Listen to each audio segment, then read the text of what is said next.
ഇടവക ജനത്തിനു വേണ്ടി കണ്ണീരൊഴുക്കി പ്രാർത്ഥിക്കാൻ ബിഷപ്പിന്റെ നേതൃത്വത്തിൽ രൂപതയിലെ മുഴുവൻ വൈദികരും ഒരുമിച്ചപ്പോൾ അത് അസാധാരണമായൊരു ധ്യാനമായി മാറി.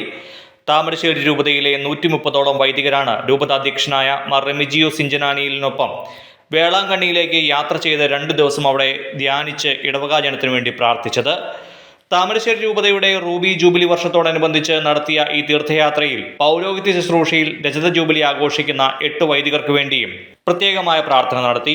ആത്മീയ നവീകരണം, കുംഭസാരം, കുരിശിന്റെ വഴി, ജപമാല, പരിഹാര പ്രദക്ഷിണങ്ങൾ, വേളാങ്കണ്ണിയിലെ വിവിധ ദേവാലയ സന്ദർശനങ്ങൾ, വിശുദ്ധ കുർബാന തുടങ്ങിയവയായിരുന്നു 2 ദിവസങ്ങളിലായി നടന്ന ധ്യാനത്തിൽ ഉൾപ്പെടുത്തിയിരുന്നത്.